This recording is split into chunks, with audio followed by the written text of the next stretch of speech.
Well, here we are on day one, Hot Rod Power Tour 2025. We are at the venue. I didn't record coming over because, well, there was nothing for you to see. It was just a little bit of driving to get here. There are a ton of cars here already this morning, and it is only 10 o'clock. So the venue opened 1 hour ago. We're gonna head in. We're going to see the different sponsors and see what kind of free stuff we can get. Because that's why we do Hot Rod Power Tours, for the free stuff. Not really, but super excited to be here. We'll show you all the highlights.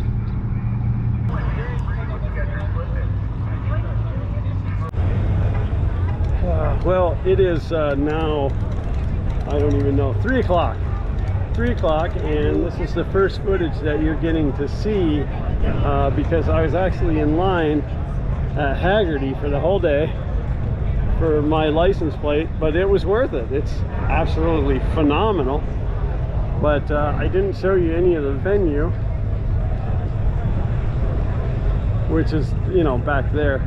But we do still have 4 more days of a lot of the same stuff, so I'll get little bits and pieces from each.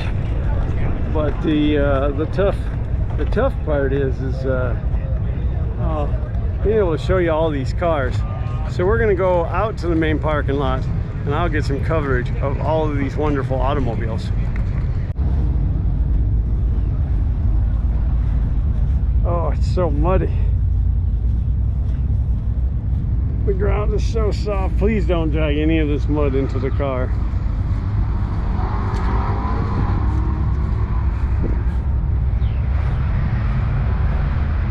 There's a Javelin.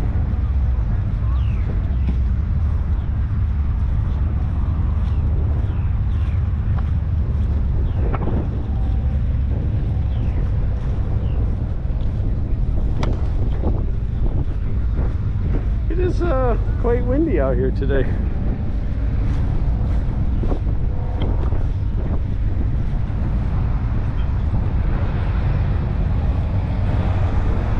Oh, this ground is still completely underwater. You might want to walk around that.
original 4-door 55, 272 with a 6-volt positive ground. There's not much on this car that's original.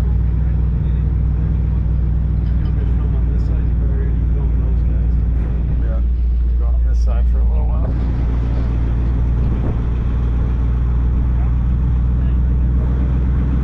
just kind of piece all this stuff together. 70s.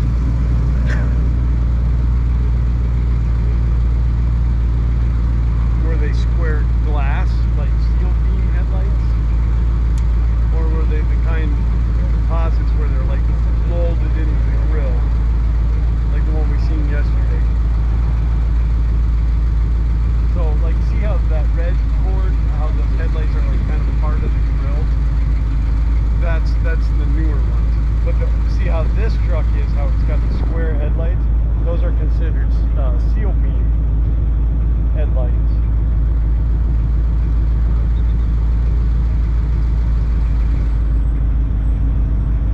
Yeah, on the Ford trucks, apparently at 90 they went to the positive headlights. Yeah, like this red one over here. There's a Ferrari Testarossa.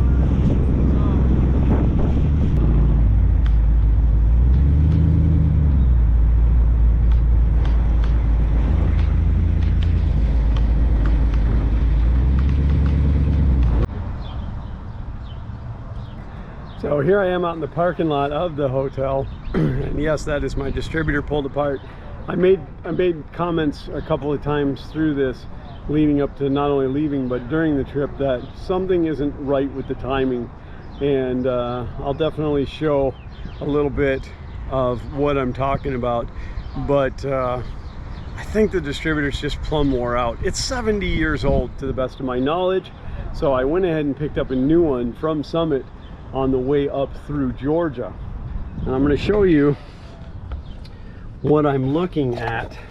This is a Pertronix flamethrower. I don't know if I can do this, but with the distributor stabbed in, when you try to rotate the shaft, you get a little bit of play, and that's the advance. And in the case of the one that's in the car, well, I can show you because it's still stabbed in. It has this much play, and I think what is happening is that as I'm driving, the distributor is running the mechanical advance, and it's not coming back to where it needs to be. So I'm going to throw a ditch connector on the new one. I brought them. I knew this was going to happen. I'm going to go ahead and swap that out. I'm going to use the new distributor cap, the new rotor, everything, and get that put in. Now, I have a flamethrower 2 coil already on the car, although the new distributor came with a flamethrower 3 in chrome, but I'm not going to mess with that for right now. I'm just going to worry about getting the distributor in. I just felt a raindrop. I don't need it to rain. I need to get this distributor in. We're heading out to Chicago, well, Joliet in the morning, and I need to get a little bit of butt dyno time before we go. So that's what I'm working on. Oh, the lighting is terrible in here. Let me try to step out. So I got the distributor replaced and reset the base timing, and it was still running like complete and utter garbage. No, that's not fair. It was a little rough on the acceleration. It just still didn't feel right. I took it down and talked to Austin from Automotive Adventures with Austin, and which actually right now he is standing right there shooting some YouTube video.